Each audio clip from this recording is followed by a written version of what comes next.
Assalamualaikum warahmatullahi wabarakatuh. Salam kenal kepada Anda semuanya, baik adik-adik dari SMA, MA, SMK, juga dari SMP, bahkan juga dari kawan-kawan mahasiswa. Salam hormat kami kepada Bapak, Ibu guru, pembelajar atau maaf pengajar bahasa Inggris di sekolah. Izinkan kami untuk berpartisipasi dalam hal pembelajaran bahasa Inggris untuk generasi NKRI yang kita cintai ini. Pada video ini, adik-adik semuanya, kami ingin membawakan sebuah materi yang namanya adalah materi gerund. Gerund ini banyak sekali ya membuat siswa bingung. Kenapa kok verb ing itu bisa menjadi yang namanya subjek, bisa menjadi objek? Kenapa setelah kepemilikan kok bisa menjadi verb ing dan sebagainya? Nah, banyak sekali siswa yang masih belum paham tentang materi ini. Maka ini kami bawakan untuk yang pertama di video kami. Kawan-kawan semuanya, ketika kita berbicara tentang gerund, ada hal-hal yang perlu Anda perhatikan.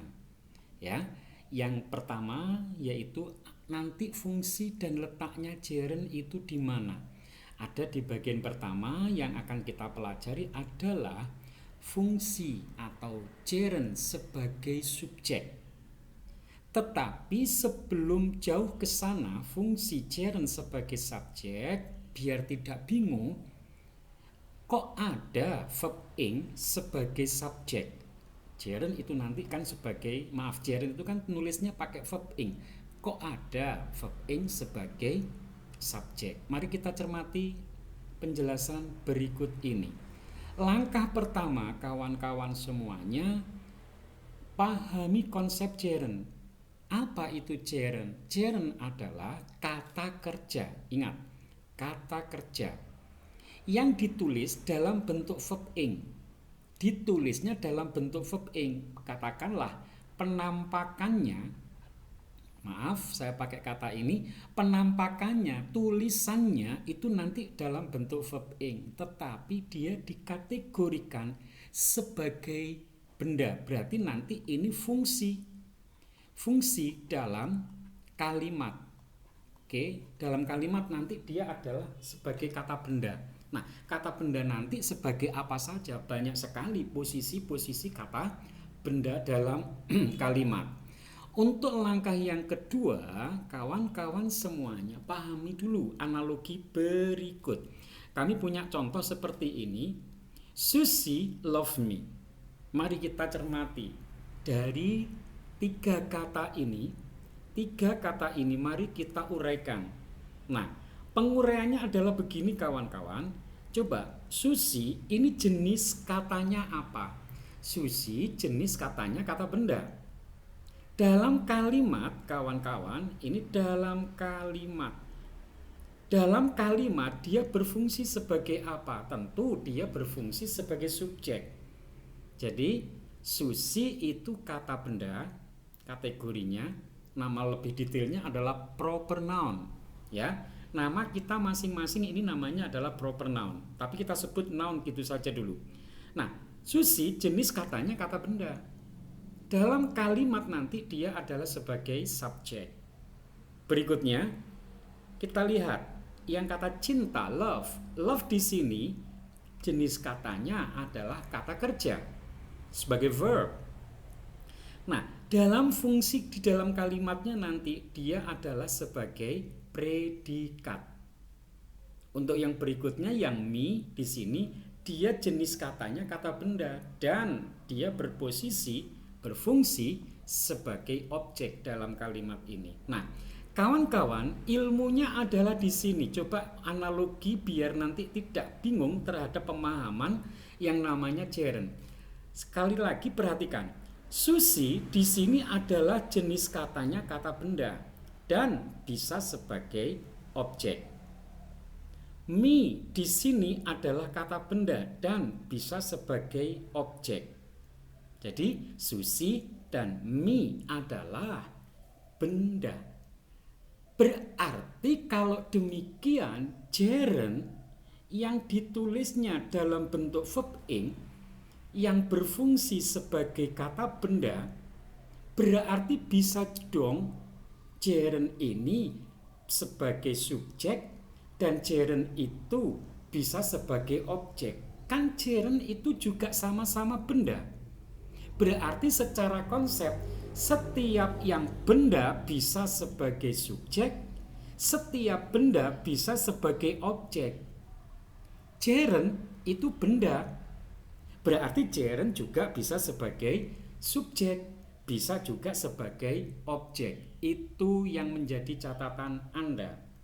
Sekali lagi, setiap yang benda bisa sebagai S, setiap yang benda bisa sebagai O, berarti gerund karena juga benda bisa juga sebagai S, bisa juga sebagai O. Begitu ya. Oke, next. Contoh gerund, kawan-kawan. Nah, ini dia. Kawan-kawan semuanya, bahwa di sini Anda lihat studying is a must. Belajar adalah sebuah keharusan. Anda lihat di sini ada is. Is ini adalah predikat, kawan-kawan. Sebagai catatan tambahan bahwa kawan-kawan predikat itu bisa berupa model. Model itu contohnya will, can, dan sebagainya. Predikat itu juga bisa sebagai to be, kawan-kawan. Is, was, dan sebagainya. Predikat itu juga bisa berupa verb, kawan-kawan. Berarti bisa verb 1, bisa verb 2, dan sebagainya. Berarti kalau ini is, berarti ini juga predikat dong. Kalau ini predikat, berarti Anda jangan salah, ini adalah subjek. Meskipun ditulisnya dalam bentuk verb ing, tetapi dia adalah kata benda. Subjek yang berasal dari kata benda, namanya gerund. Itu ciri-ciri gerund, kawan-kawan. Contoh yang berikutnya. Traveling by airplane is faster but more expensive. Ini apa ini? Ini adalah predikat. Berarti ini adalah subjek yang berasal dari gerund. Begitu saja, kawan-kawan. Oke, kita lanjutkan untuk yang slide berikutnya. Nah, ada latihan soal, kawan-kawan, seperti ini. Coba.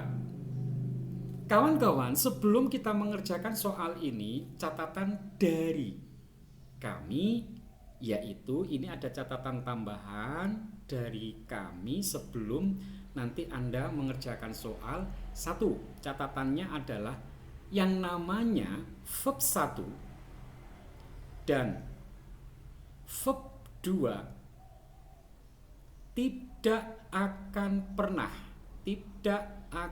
pernah sebagai subjek. Nah, berarti ini pasti salah. Tinggal 2, kawan-kawan. Berarti ini catatan yang kedua. Catatan yang kedua adalah begini. Kapan Pak saya milih B? Namanya adalah to infinitive. Kapan saya memilih C? Namanya adalah gerund. Kawan-kawan semuanya, ketika Anda nanti bertemu dengan to verb 1, Anda boleh menggunakannya sebagai subjek bila nanti menyatakan tujuan. Anda harus menggunakan verb ing, yaitu gerund. Oke, saya kasih garis bawah gerund. Berarti nanti bisa sebagai subjek apabila kawan-kawan menyatakan fakta. Yang namanya fakta itu gimana, Pak, maksudnya? Fakta itu apabila Anda mengucapkan sesuatu disepakati oleh orang lain. Oke, maaf soalnya ada yang keluar, kita biarkan aja dulu. Jadi kita tetap fokus di sini, kawan-kawan. Oke. Yang namanya Fakta itu bila Anda mengucapkan sesuatu itu dipercayai sama orang lain, disepakati. Contoh, Anda lihat soal di atas, soal yang ini. Oke, membantu seseorang tanpa berharap sesuatu membuat hari kita damai. Betul enggak? Anda merasakan hal itu enggak? Sepakat enggak kalau saya ngomong seperti itu? Kalau Anda sepakat, berarti itu adalah fakta. Berarti Anda harus memilih jawaban yang C. Jadi Jaren itu pasti berbicaranya tentang fakta. Oke. Contoh yang tadi, studying is a must. Belajar adalah sesuatu keharusan. Betul enggak? Ada yang tidak sepakat? Pasti banyak yang sepakat. Berarti itu namanya adalah Jaren. Maka jawaban B bukan pilihan. Jawaban B salah. Kita lihat soal yang kedua. Mencintai binatang piaraan lebih dari mencintai anak-anak adalah tidak bagus untuk anak-anak tersebut. Ini fakta bukan? Jelas fakta dong.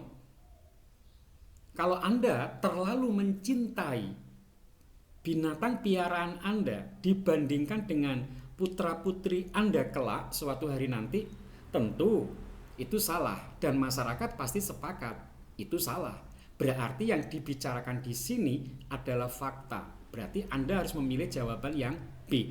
Ini tidak mungkin, ini tidak mungkin karena ini adalah verb 1. Verb 1 tidak pernah menjadi subjek, tidak bisa. Pertandingannya hanya antara A sama B. Jawaban A salah. Catatan dari kami lagi kawan-kawan, Jaren ya, Jaren yaitu verb ing bila nanti menjadi subjek, hati-hati, ada catatan di situ nanti.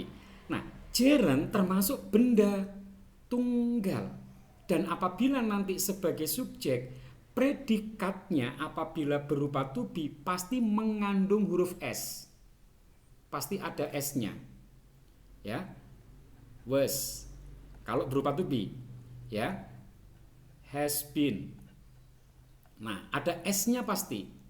Nanti kalau predikat ini nanti berupa verb, itu pasti kata kerjanya nanti mengandung verb satunya ditambahkan S.